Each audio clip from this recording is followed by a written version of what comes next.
నమస్తే. ఇందిరా పార్క్ వద్ద ఉన్నటువంటి ధర్నా చౌక్లో దళిత క్రైస్తవులు ఒక నిరసన సభ పెట్టుకున్నారు. దానికి ట్యాగ్ లైన్ ఏంటంటే దళిత క్రైస్తవులారా ఇక మౌనం కాదు ఉద్యమమే మన మార్గం అని ఒక ట్యాగ్ లైన్ పెట్టుకున్నారు. ఈ మధ్యకాలంలో దేశంలో చర్చనీయాంశమైన అంశం ఏంటంటే దళిత క్రైస్తవులు. సుప్రీంకోర్టు కూడా ఈ మధ్యలో తీర్పిచ్చింది. ఎవరైతే దళితులు క్రిస్టియన్లోకి మారితే వాళ్ళు ఎస్సీ హోదా కోల్పోతారు, సంక్షేమ పథకాలు కూడా వాళ్ళకు రావు అని సుప్రీంకోర్టు క్లియర్ చెప్పింది. దేని బేస్ చేసుకొని చెప్పిందంటే 1950 ఆగస్టు 10న ఒక ఆర్డర్ ఇష్యూ అయింది రాష్ట్రపతి నుంచి. ఆర్డర్ ప్రకారం దళితులు క్రిస్టియన్లోకి మారితే ఎస్సీ హోదా కోల్పోతారనే అంశాన్ని ప్రస్తావిస్తూ ఒక తీర్పు చెప్పింది. ఆనంద్ పాస్టర్కి సంబంధించి ఏపీకి సంబంధించిన అంశంపై అప్పటి నుంచి ఈ అంశము దేశంలో రగులుతుంది. ముఖ్యంగా 2 తెలుగు రాష్ట్రాల్లో కూడా రగులుతుంది. 100% మాకు ఎస్సీ హోదా కల్పించాల్సిందే, మేము క్రిస్టియన్ మతంలోకి పోయినంత మాత్రాన మా కుల వివక్ష పోలేదు, మా స్థితిగతులు మారలేదని వాళ్ళు సభలు సమావేశాలు పెట్టుకుంటున్నారు. ఈరోజు వాళ్ళ ట్యాగ్ లైన్ కూడా అదే, ఇక మౌనం లేదు ఏం లేదు 100% మనం గర్జించాల్సిందే అని వాళ్ళు ఒక సభ పెట్టుకోవడం జరిగింది. మన దగ్గర ఆల్ ఇండియా క్రిస్టియన్ ఫెడరేషన్ జాతీయ అధ్యక్షులు గద్దపాటి విజయ్ గారు ఉన్నారు. మరిన్ని అంశాలు మనం అడిగి కనుక్కుందాం. మీరు ఈరోజు ఈ సభ నిర్వహిస్తూ ఉన్నారు, ఈ సమావేశం పెట్టుకుంటా ఉన్నారు. మౌనం కాదు, మనం ఇక సభలు సమావేశాలు మాట్లాడాల్సిందని మీరు చెప్తా ఉన్నారు. కోర్టు కూడా చెప్తా ఉంది, ఆర్డినెన్స్ కూడా చెప్తా ఉంది, దళితులు క్రిస్టియన్లోకి మారితే ఎస్సీ హోదా కోల్పోతారు. ఎందుకు కోల్పోవద్దో మీరు చెప్పాలి. 1950లో ఆగస్టు 10వ తారీఖున ఆనాటి పాలకులు ఒక రాష్ట్రపతి ఉత్తర్వు అని చెప్పి తీసుకొచ్చారు. ఆ రాష్ట్రపతి ఉత్తర్వు షెడ్యూల్డ్ కులములు 1950లోని 3వ పేర చెప్తున్నటువంటి విషయం ఏంటంటే, షెడ్యూల్డ్ కులాల వారు రాజ్యాంగం తమకు ఇచ్చినటువంటి హక్కులు అవకాశాలు పొందుకోవాలంటే తప్పనిసరిగా హిందూ మత విశ్వాసాలు అవలంబిస్తూ ఉండాలని ఆ యొక్క ఆర్డర్ సారాంశం. మరి అన్ని వర్గాలను వదిలేశారు స్వేచ్ఛగా, కానీ కేవలం దళితులకు మాత్రమే ఇంతటి కఠినమైనటువంటి నిబంధనను తీసుకురావడం అనేటువంటిది ఆనాటి పాలకులు చేసినటువంటి ఘోరమైనటువంటి నేరం అని చెప్పొచ్చు. ఇప్పుడు విజయరాజు గారు 1950 ఆగస్టు 10 వచ్చినటువంటి ఆ ఆర్డరు ఏ ఉద్దేశంలో వచ్చింది అనుకుంటారు? అంటే క్రిస్టియానిటీని అడ్డుకోవాలని వచ్చిందా? ఎక్కువ శాతం దళితులే క్రిస్టియన్లోకి మారుతున్నారు కాబట్టి అసలు దేశంలోకి క్రిస్టియానిటీ రాకూడదని అడ్డుకునే ప్రయత్నమా ఏంది? అసలు తేవడానికి కారణం ఏంది? అసలు క్రిస్టియానిటీని అడ్డుకునే ప్రయత్నము ఎప్పుడు కూడా ఈ పాలకులు ఏం చేయరు. ఎందుకంటే ప్రపంచ దేశాల్లో అనేకమైనటువంటి మెజారిటీ దేశాలు క్రైస్తవ దేశాలు ఉన్నాయి. మన వాళ్ళు కూడా వెళ్ళి అక్కడ స్వేచ్ఛగా బ్రతుకుతున్నారు. కాబట్టి ఇక్కడ వీళ్ళ బాధ అంతా క్రిస్టియానిటీకి వ్యతిరేకమైనటువంటిది కాదు. క్రిస్టియానిటీకి వ్యతిరేకమైతే క్రైస్తవ స్కూళ్ళల్లో వీళ్ళ పిల్లలను వేయరు కదా, చదివించుకోరు కదా. సో క్రైస్తవ దేశాల్లోకి వెళ్ళిపోయి వాళ్ళు ఉద్యోగాలు చేసి సంపాదించుకోరు కదా. క్రైస్తవ్యం మీద వాళ్ళకేం కోపం లేదు. ఇక్కడ వాళ్ళ బాధ అంతా ఏంటంటే, ఈ అంటరాని జాతులు క్రైస్తవులుగా ఉండి కాస్త చదువు నేర్చుకోవడం, తెలివి నేర్చుకోవడం, మంచి బతకడం, కొద్దిగా శుభ్రత మంచి అన్ని చెడు తెలుసుకుంటున్నారు. కాబట్టి సో ఎట్లనైనా ఈ జాతిని అనగదొక్కాలంతే. మా మీద ద్వేషమే కానీ క్రైస్తవ్యం మీద ద్వేషం కాదు. క్రైస్తవ్యం మీద ద్వేషం అయితే క్రిస్మస్ పండుగ రోజు వీళ్ళు చర్చలకు ఎందుకు పోతారు? పోరు కదా. వీళ్ళు కూడా నాయకులు కూడా వచ్చి వేదికల మీద బైబిల్ ఎందుకు చదువుతారు? చదవరు కదా. అంటే మీ ఓట్ల కోసమేమో, అంటే క్రైస్తవ ఓట్ల కొరకు వస్తున్నారు. కానీ వచ్చినప్పటికీ వీళ్ళ బాధ అంతా ఏంటంటే, దళితుల మీద వ్యతిరేకత చూపించే దాని కొరకు కుట్రే.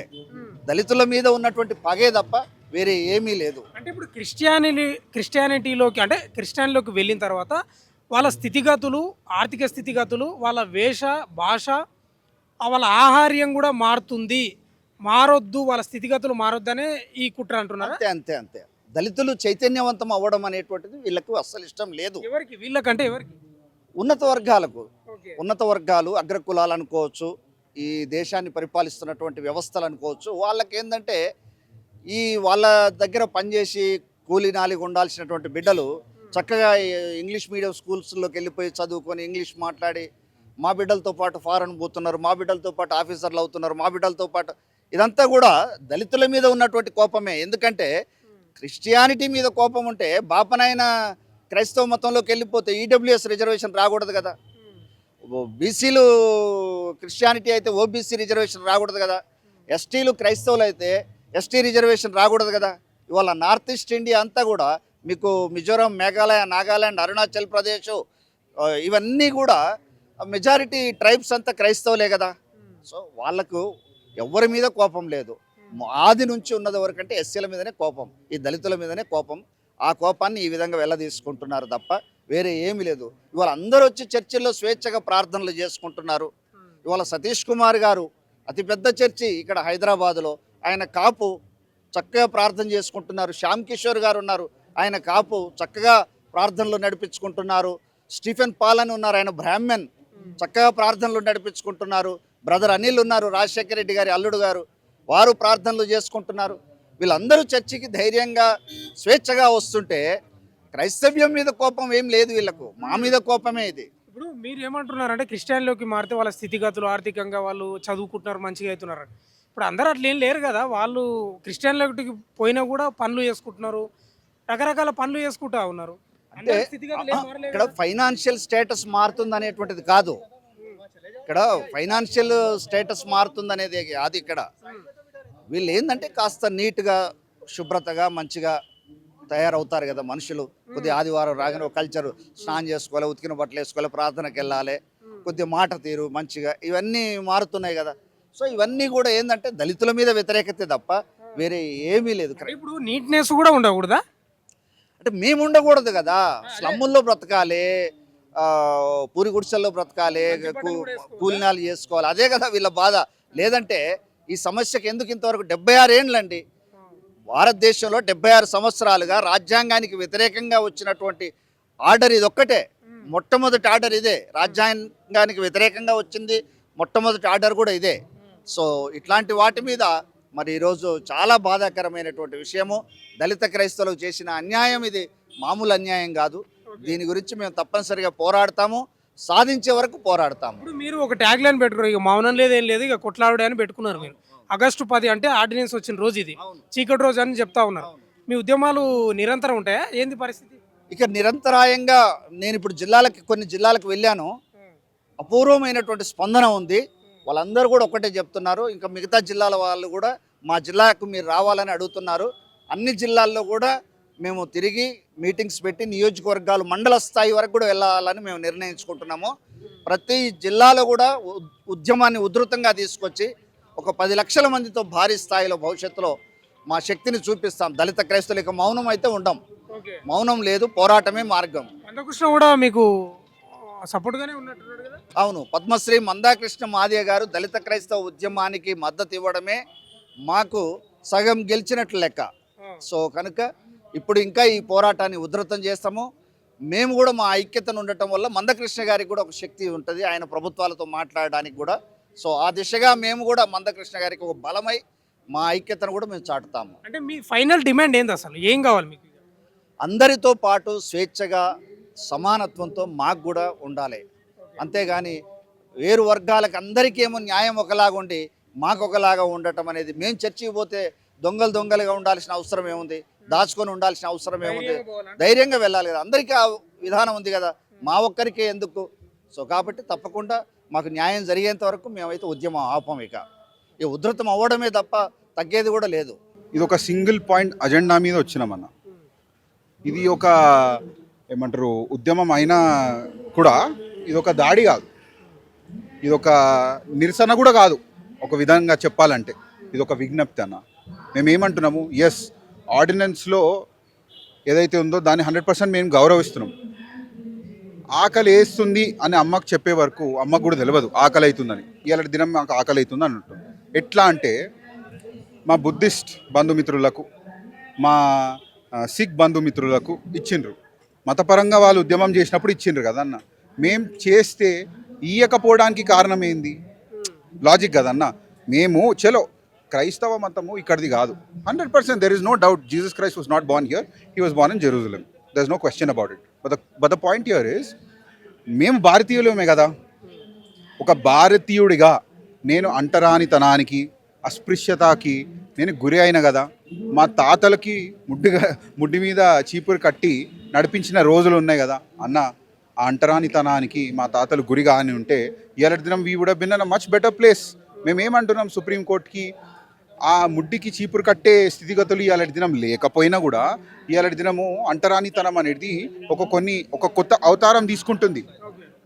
By this I want go in to the next subject ఏంటంటే బానన్న ఈ ఇష్యూ తెరపైకి ఎట్లొచ్చింది. ఆనంద్ పాస్టర్ గారు, ఆంధ్రాకు సంబంధించిన ఆనంద్ పాస్టర్ గారు మరి వారు కేసు వేసిర్రు నా మీద దాడి జరిగిందని చెప్పేసి. సింపుల్ లాంగ్వేజ్లో చెప్తున్నా, వాడుక భాషలో చెప్తున్నాను. దీంట్లో legal terms I don't want use, అందరికి అర్థమయ్యేటట్లు చెప్తున్నాను. ఆయన కేసు వేస్తే హైకోర్టు ఏమన్నది, you have converted to Christianity religion, you are not entitled to any sort of reservation or ST atrocity act మీకు చెల్లదు అన్నట్టు చెప్పారు. దాన్ని అపోల్డ్ చేసి సుప్రీంకోర్టు కూడా అదే తీర్పుని అపోల్డ్ చేసింది. మేము ఒక్కటే అంటున్నాం, అన్న చలో వివిధ కారణాల వల్ల మేము క్రైస్తవ్యంలోకి వచ్చినాం, చలో పక్కన పెడదాం అన్న. చారిత్రకంగా ఎదుర్కొన్న ఇబ్బందులు ఒక మతంలోకి వెళ్ళిపోయిన అంత మాత్రాన్నే, ఒక సిద్ధాంతాన్ని నమ్ముకున్నంత మాత్రాన్నే అది మన సర్ఫెక్సల్లా వాషింగ్ మెషినా అన్న ఒక రోజులోనే అంత పోవడానికి. ఒకవేళ మా తాతలు కూడా అంటరాని తనానికి డిస్క్రిమినేషన్కి గురి కాకపోయి ఉంటే ఎరటి దినం మేము కూడా చట్టసభలో ఉంటుండే, మేము కూడా బెంచ్ కార్లలో తిరుగుతుండే, మేము కూడా మంచి షర్ట్లు వేసుకుంటుండే. కానీ ఎరటి దినము నేను మంచిగా మాట్లాడుతున్నా బానన్న, అడుగుతున్నాను నేను మంచిగా మాట్లాడుతున్నా కదన్న, నేను ఇంగ్లీష్ కూడా మంచిగా మాట్లాడుతున్నాను కదన్న, లా మీద కూడా అవగాహన ఉంది కదన్న, నాకు కలిగిపిచ్చింది క్రైస్తవ్యము, నేను నమ్ముకున్న దేవుడు యేసుక్రీస్తు ప్రభులవారు, నేను క్రిస్టియన్ స్కూల్లో చదివినాను, నేను క్రిస్టియన్ కాలేజ్లో కూడా చదివినాను. అందరు కూడా మనోలే అనుకున్నాను. నా best friend cutter Hindu Yadav కులానికి సంబంధించిన నా మిత్రుడు, అందరినీ కూడా ఆదరిస్తూ ఉన్నాము అన్న. పట్టణంలో పెద్ద కులమతం భేదం లేకపోయి ఉండొచ్చు బానన్న, పల్లెలలో ఉందన్న. పల్లెలలో ఏదైతే మా బిడ్డలు ఎస్సీ బిడ్డలు, క్రైస్తవ్యం నమ్ముకున్న ఎస్సీ బిడ్డలు ఏదైతే ఇబ్బందికి గురి అయ్యారో చారిత్రకంగా బానన్న, ఇప్పుడు కాదు విషయము, తాతల కాలంకి వెళ్ళి మాకు వారసత్వంలో ఆస్తులు వస్తాయి కానీ వారసత్వంలో అంటరానితనం వస్తుందన్న. ఇది ఎక్కడి న్యాయం అని కూడా మేము విజ్ఞప్తి చేస్తూ ఉన్నాం. ఇప్పుడు క్రిస్టియానిటీలోకి మారితే అక్కడ కులాలు, ఈ వివక్షలు ఉండవనేది ప్రధాన వాదన కదా, చాలామంది అదే వాదిస్తున్నారు. 100% అన్న. వ్యవస్థ రూపంగా మనం చూసుకుంటే క్రైస్తవ్యంలో కులము లేదు. చెప్పాలంటే క్రైస్తవ్యం మతం కూడా కాదు, ఒక మార్గము, ఒక నిష్ఠతోటి, ఒక శుద్ధితోటి, ఒక అనుసరించే ఒక మార్గము. క్రైస్తవ్యంలో సిద్ధాంతపరంగా చూసుకుంటే భేదాలు ఏమి లేవు. యేసు ప్రభుల వారు మరి లెప్రసీ కానీ ఇసొంటి వాళ్ళ దగ్గర కూడా పోయిన సందర్భాలు ఉన్నాయి. ఏదైతే మన భారతదేశంలో అంటరాని వాళ్ళని ఏదైతే మనం అనుకుంటామో అసొంటి వాళ్ళ దగ్గర కూడా పోయి కూర్చొని భోజనం చేసిన సందర్భాలు ఉన్నాయి యేసుప్రభుల వారిది. అసొంటి దైవాన్ని మేము నమ్ముకున్నాము. మేము ఏమంటున్నాము, క్రైస్తవ్యంలో సిసలైన క్రైస్తవ్యంలో సిద్ధాంతం పరంగా కుల వ్యవస్థ లేదు, అస్పృశ్యత లేదు, అంటరానితనము లేదు. ఇదంతా కూడా మనము రచించుకున్నాం. ఇది నువ్వు ఎక్కువ నేను తక్కువ అన్నట్టు చేసుకున్నాము. ఇది ఏంటంటే బానన్న, యావత్ భారతదేశంలో it is a social factor, it is a cultural factor. నువ్వు ఎంత అనుకున్నా కూడా ఆ కులం అనేది మనం తీయలేకపోతున్నాము. నువ్వు పెద్ద నువ్వు చిన్న అనేది మనం తీయలేకపోతున్నాము. అంటే అది ఇండియాలో కాబట్టి అంటున్నారా? Absolutely, let's be honest about it. It is embedded in our Indian mentality. ఎక్కువ తక్కువ అనేది ఏదైతే ఉందో అది కులమన్నా కానీ ఏదన్నా కానీ ఎక్కువ తక్కువ అనేది ఉంది కదన్నా. లేకపోతే మనకు రిజర్వేషన్లు ఎందుకే? ఉన్నదాన్ని గుర్తించే కదా ప్రభుత్వం రిజర్వేషన్లు ఇచ్చింది. ఇవాళ దినం మేము ఒకటే అంటున్నాము, క్రైస్తవ్యం మీద బురద జల్లేటోళ్ళకు కూడా నేను ఒకటే అంటున్నా, ఎస్ ఎట్లయితే మన హిందూ ధర్మంలో మేము వెళ్ళి మమ్మల్ని ఆదరించే ఆధిపత్య కులాలకి చెందిన వ్యక్తులు ఉన్నారో అట్లనే మమ్మల్ని అనగదొక్కే వాళ్ళు కూడా ఉన్నారు. క్రిస్టియానిటీలో కూడా ఉన్నారు, ప్రతి దాంట్లో ఉన్నారన్నా. ముస్లింలు ఉన్నారు, క్రిస్టియన్లు ఉన్నారు, హిందువులు కూడా ఉన్నారు. మతాలకు సంబంధం లేదు, మెంటాలిటీకి సంబంధం. ఇది వ్యక్తులలో ఒక హైరార్కీ క్రియేట్ చేసుకుర్రు. నేను ఒకటే అడుగుతున్నా అన్న, మేము హిందువులమే ఒక టైంలో, ఓకేనా? కృష్ణ వారు సంస్థాపించిన కుల వ్యవస్థ దేని మీద ఆధారపడి ఉంది? గుణ సిద్ధాంతము, కర్మ సిద్ధాంతము. నీ గుణాల మేరకు, నీ కర్మాల మేరకు నీ కులం ఏదైతే ఉన్నదో అది నీకు అలొకేట్ అవుతుంది అన్నట్టు. ఇవాళ దినము అది వర్ణ వ్యవస్థలో రూపం తీసుకున్నా కూడా నో ప్రాబ్లం. ఒక బ్రాహ్మణుడు, ఒక పూజారి కానీ వారికి చెందిన హోదా ఒక బ్రాహ్మణ హోదా, there is no problem. Problem ఏడొస్తుంది బానన్న, నువ్వు ఎక్కువ నేను తక్కువ, ఇది రాకూడదు. Unfortunate truth of the circumstances in India, social circumstances ఎక్కువ తక్కువ అనేది ఎగ్జిస్ట్ అవుతుంది. మతాలకు సంబంధం లేదన్నా, అది క్రైస్తవ్యంలో కూడా అవుతుంది. నేను ఇంకోటి చెప్తున్నా, రెడ్డి చర్చ్లు ఉన్నాయి, చౌదరి చర్చ్లు ఉన్నాయి, మన తెలంగాణలో అంత లేకపోయి ఉండొచ్చు. వీఆర్ మచ్ బెటర్ దెన్ పక్క రాష్ట్రం. బట్ పక్క రాష్ట్రంలో ఇట్లున్నాయి. మీరు ఒకసారి సర్వే చేయండి. లేకపోతే ప్రధానమంత్రి గారు గవర్నమెంట్ ఏదైతే కమిషన్ రిపోర్ట్స్ అడిగిందో దాంట్లో రాయబడి ఉంది కదా, అది ప్రొడ్యూస్ చేయండి అని ఈ సందర్భంగా మనవి చేస్తా ఉన్నాం. గ్యారీ గారు, ఇప్పుడు అగ్రకుల వ్యక్తులు మారినా వాళ్ళ హోదా ఏం పోదు, వాళ్ళ వాళ్ళ క్యాస్ట్ హోదా, రెడ్డిలు పోయినా లేకపోతే ఇంకెవరన్నా కానీ బీసీలు కానీ. అంటే కొందరు ఏం చెప్తా ఉన్నారంటే ఇప్పుడు ఎస్సీలే కదా కుల వివక్ష ఎదుర్కొంటున్నది, కాబట్టి వాళ్ళ మేలు కోసమే, వాళ్ళ మంచి కోసమే క్రిస్టియానిటీలోకి పోతే అక్కడ కుల వివక్ష ఉండదు కాబట్టి క్రిస్టియానిటీగా అక్కడ ఎస్సీ హోదా తీసేస్తున్నాం. అసలు ఎస్సీ హోదానే లేకపోతే వాళ్ళ మీద కుల వివక్ష ఉండదు కాబట్టి వాళ్ళ కోసం ఇది అని చెప్తా ఉన్నారు. ఒక 10 కోట్లు నాకు ఇచ్చిర్రు అనుకో, నా జీవితం మెరుగుపడుతుంది. విన్నావన్నా? నేను ఎందుకు ఈ మాట అంటున్నా అంటే, అన్న క్రైస్తవ్యంలో ఓగానే నాకేమైనా 10 కోట్లు ఇచ్చి నా జీవితం ఏమైనా మెరుగుపడుతున్నా అన్న కాదే. నాకు పైసల కోసం రాలేదే, మా తాతలు గుర్తింపు కోసం వచ్చిండ్రు. నేను ఏమంటున్నా, నేను ఇవాళ దినం గుర్తింపు వచ్చింది, మేము నిష్ఠతోటి యేసుప్రభుల వారిని ఆరాధించుకుంటున్నాము. కానీ ఆర్థికంగా ఇంకా మేము బలపడలేదు. ఆ బలం మేము తెచ్చుకోవాలంటే మాకు రిజర్వేషన్ స్టేటస్ కానీ, లేకపోతే ఎస్సీ ఎస్టీ అట్రాసిటీ మాకు అప్లికబుల్ అయ్యే స్థితిగతులు కానీ మాకుంటే మేము సమాజంలో కొంచెం ముందుకు పోతాము. మాకు ఇయ్యకపోవడం వల్ల మేము వెనుకబడుతున్నామన్నా. నేను ఏమంటున్నా, 100 సంవత్సరాల వరకు, 100 సంవత్సరాల తర్వాత కూడా ఈ ఎస్సీ స్టేటస్ మాకు అప్లికబుల్ కాకపోతే ఇట్లనే ఉంటామన్నా కమ్యూనిటీ. నేను ఒకటే అడుగుతున్నా, क्या ये है सबका साथ सबका विकास? माननीय प्रधानमंत्री, हम उनसे बहुत प्यार करते हैं. उनसे हमारी एक ही आग्रह है कि सर आप एक बार आपकी दृष्टि देखिए, इधर लाइए एक बार, क्योंकि आप कह रहे हैं कि सबका साथ सबका विकास. हम कह रहे हैं दलित क्रिश्चियन भी वो सब में हैं. అందరి వికాసం కోరుకున్న ప్రధానమంత్రి గారికి కూడా మేము విజ్ఞప్తి చేస్తున్నాం. అయ్యగారు, మేము కూడా ఉన్నాము, మమ్మల్ని కూడా కలుపుకోవాలి, మేము కూడా ముందు పోదలుచుకున్నాము. భారతదేశ కొత్త చరిత్ర మేము కూడా రాసే దాంట్లో ఒక కీలకమైన పాత్ర పోషించాలని మేము కూడా అడుగుతున్నాము. ఇప్పుడు ఇంకోటి గ్యారీ గారు, ఒక ప్రశ్న ఏంటంటే, గ్రామాలలో క్రిస్టియానిటీలోకి పోతారు కదా ఎస్సీ వాళ్ళు, వాళ్ళపై కులవివక్ష ఉందంటారా? ఇంకా వీళ్ళు క్రిస్టియన్ కదా ఎస్సీలు కాదు అని ఆ డిఫరెన్స్ ఉంది అసలు? అన్న, ఇదే మైక్ తీసుకొని పో, నన్ను వదిలేసేయి. నువ్వు పల్లెకు పో, నువ్వు గ్రామంకు పోయి ఇదే మైక్ తీసుకొని అడుగు, అన్న కుల వివక్షత ఉన్నదా అడుగు. ఏడ్చుకొని చెప్తారు. ఇటీవలే మీరు న్యూస్ ఓలే కదన్న, ఇటీవల ఒక గుడిలా ఒక దళితుని రానియకుండా చేసిర్రు. అది కవరేజ్ అయినది. నేను ఆ డీటెయిల్స్లో వెళ్ళదలుచుకోలేదు. బట్ కేసు అయితే అందరికీ తెలుసు కదన్న. అన్న, ఇప్పుడు కూడా అంటరాని తనం ఉంది కదన్న. మనం గుడ్డిగా ఎందుకుంటున్నామన్నా? ఇవాళ దినం నేను ఒకటి అడుగుతున్నా, మా హిందూ బంధువులు కూడా చెప్తున్నా, ఎస్, సమానత్వం ఉంటుంది అనుకునే క్రైస్తవ్యంలోకి మా తాతలు వచ్చిర్రు. మేము కూడా అందుకే ఉన్నాము, మేము పోరాడుతున్నాము. ఎంతో కొంత పట్టణంలో పెరిగినాం కాబట్టి నాలెడ్జ్ ఉంది, మేము కొట్లాడుతున్నాము. కానీ అన్న, పేదోళ్ళు, పల్లెలకు చెందిన మా ఎస్సీ క్రిస్టియన్ బిడ్డలు వాళ్ళు కొట్లాడలేకపోతుర్రు. వాళ్ళ నిమిత్తం మేము అడుగుతున్నాము. ఎస్, 100%. ఇప్పుడు ఫైనల్గా ఈ నిరసన సభ ద్వారా మీరు ఏం చెప్పదలుచుకున్నారు? మీరు ఒక ట్యాగ్ లైన్ పెట్టుకున్నారు, ఇక మౌనం గీవనం ఏం లేదు, ఇక కొట్లాడే సభలు పెట్టుడే, రోడ్ల మీద ధర్నాలు చేసుడే అని మీరు ట్యాగ్ లైన్ పెట్టుకున్నారు. దీని ద్వారా ఏం చెప్పదలుచుకున్నారు? మీ డిమాండ్ ఏంది అసలు? అన్న, మన తొలి వెలుగు అన్న తర్వాత మనం అంటే అందరం కూడా ప్రేమ ఆప్యాయంతో ఉండాలి. కాంట్రవర్సీ చేయకూడదు. బాణన్న, నువ్వు కాంట్రవర్సీలో దోస్తున్నావు, కొట్లాట కాదు ఇది. ఏంటంటే గలం వినిపిస్తున్నాము. విన్నావా అన్న? దాడి చేయనికే కాదు. మేము ఫస్ట్ ఆఫ్ ఆల్ మాకు ఎదుర్కొన్న స్తోమత లేకుంటే నువ్వేమో కాంట్రవర్సీ చేస్తున్నావు. కాదన్నా, నేను ఏమంటున్నా, ఇది ఒక విజ్ఞప్తి ఉద్యమము. మేము ప్రార్థిస్తున్నాము, న్యాయమూర్తి గారి ముందు ప్రార్థిస్తున్నాం, అయ్యా ఇది మేము అస్పృశ్యతకి ఇంకా కూడా గురి అవుతున్నాము, మీరు కొంచెం మమ్మల్ని ఆదుకోండి. ఎస్, మేమేమనుకున్నాం, స్టేటస్ యూ రిబల్స్, దాంట్లో ఏమున్నది డౌట్? అంతే అంతే అంతే. ఇంకోటి నుస్కా ఏమంటే, మా సిక్కు బంధుమిత్రులకు ఎట్లు ఇచ్చిర్రో, మా బుద్ధిస్ట్ బంధుమిత్రులకు ఇచ్చిరో అట్లనే మాకు కూడా ఇవ్వరు అంటున్నా. అంతే, సింపుల్, దాంట్లో ఇంకేం లేదు అన్న. ఇప్పుడు అన్నారు కదా ఎస్సీ రిజర్వేషన్ ఆపేస్తే బతుకులు మంచిగా అవుతాయని. ఇప్పుడు నేను ఎస్సీ రిజర్వేషన్కి అప్లై చేసుకుంటే నాకు బీసీసీ ఇచ్చారు, బతుకులు అట్లనే ఉన్నాయి కదా, ఏం మారలే కదా. ఇప్పుడు ఏమన్నా మారినాయి అంటే మంచిగా ఉంటుంది. అవే అప్పులు ఉన్నాయి, అవే కొట్లాటలు ఉన్నాయి, అవే ఉన్నాయి.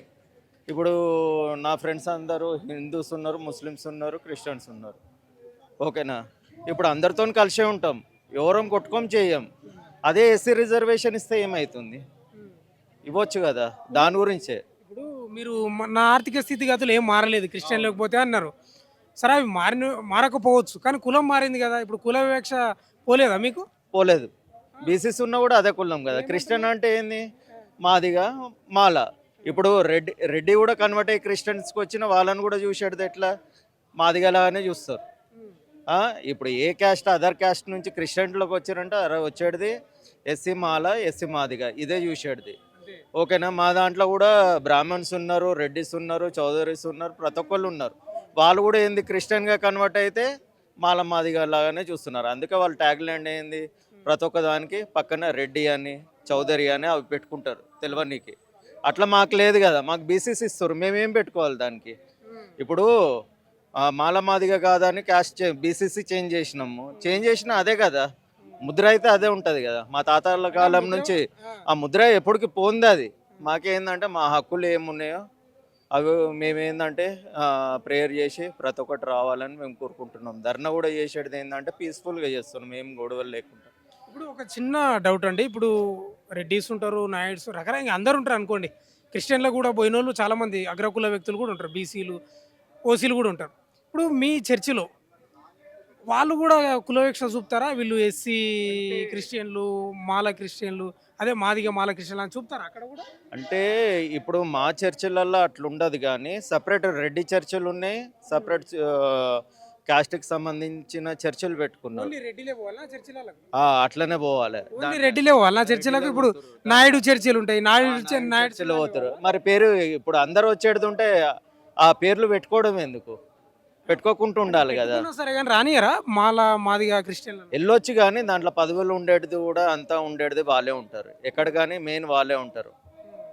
ఇప్పుడు మేము ఇన్నిగానం చేస్తున్నాము, మేము టైం అంతా వదిలేసుకొని దీని గురించి ఎందుకు, రేపటి భవిష్యత్తు మా పిల్లల గురించే కదా మేము ఈ హక్కులన్నీ రావాలని పోరాడేది.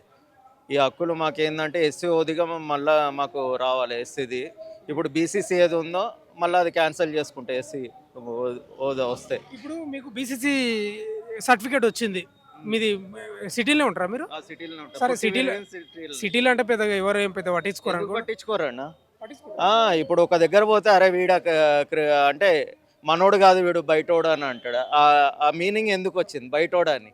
అందరు దోస్తులమే కదా, మనోడు కాదు బయటోడు అని ఎట్లా వచ్చింది? సిటీలో ఈ కులాల మతాల మీద సిటీ నుంచే కదా అన్న గ్రామంకి పోయింది, సిటీలోనే ఎక్కువ ఉంది, సిటీల నుంచి గ్రామాలకు పోయింది.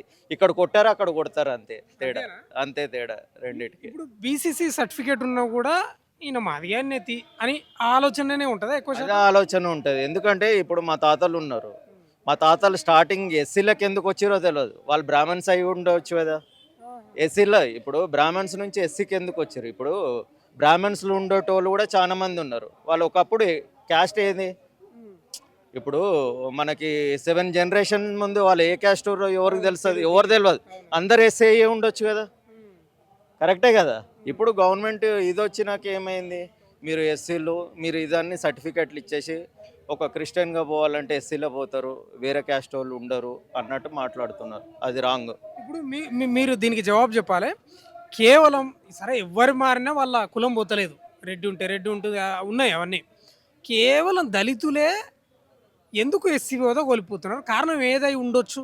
కారణం ఏం లేదు, దళితులు ఎందుకు కోల్పోతున్నారు అంటే వీళ్ళు ఏంటంటే చిన్న క్యాస్ట్ నుంచి పై క్యాస్ట్కి వస్తున్నారు, వీళ్ళు అంచెలంచెలుగా ఎదుగుతున్నారు. వీళ్ళకి హోదాలు ఇవ్వకపోతే మనకేందంటే ఇప్పుడు క్యాస్ట్ వీళ్ళు ఎస్సీగా ఉండేటోళ్ళు తక్కువ స్థానంలోనే వీళ్ళు ఉండాలి. ఇప్పుడు క్యాస్ట్ చేంజ్ చేసారంటే క్యాస్ట్ చేంజ్ అవుతుంది, రిజర్వేషన్స్ రావు, కానీ ముందటి నుంచి ఉండి ఏ ఉన్నాయో బాధలు అవి అట్లనే ఉంటున్నాయి, బాధలు అయితే పోతలేవు. అది ఇంకొకటి ఏంటంటే నేను పీస్ కమిటీ అని హిందూ ముస్లిం క్రిస్టియన్స్ గొడవ కావద్దని పీస్ కమిటీలో చేస్తున్నాను మెంబర్ని. మేము అందరము మసీదుకి పోతాము, టెంపుల్స్కి పోతాము, అన్నిటికి పోతాం, పీస్గా అందరిని ఉంటాం గొడవ ఆడుకుంటా. కానీ క్రైస్తవులకి ఏమన్నా ప్రాబ్లమ్స్ వస్తే ఎవరు ముందటికి రారు. అట్లా అంటే ఇప్పుడు ఏం డిమాండ్ చేస్తా ఉన్నారు మరి? ఏం లేదు, ఇప్పుడు మాకు ఏంటంటే ఎస్సీ హోదా ఎట్లుందో అది కలిగించాలి మా భవిష్యత్తుకి, అంటే మా పిల్లలకి మేము సఫర్ అయింది మా పిల్లలు సఫర్ కావద్దు, అంతే. అదొకటే డిమాండ్, ఇక వేరేది ఏం లేదు. రిక్వెస్ట్ అంటారో ప్రేయర్ అంటారో అన్నీ గవర్నమెంట్ కొద్దిగా ఇది దృష్టికి తీసుకుపోయేసి మంచి హోదా కల్పిస్తే సరిపోతుంది మాకు. ఇంకో బలమైన వాదన ఉంది సమాజంలో, క్రిస్టియన్లు సున్నితంగా ఉంటారు, వాళ్ళు గొడవల కోరు, పెద్దగా అగ్రెసివ్గా ఉండరు. మీరు పీస్ఫుల్గా ఉంటారు దాదాపుగా, అంటే ఉంది అట్లా సమాజంలో.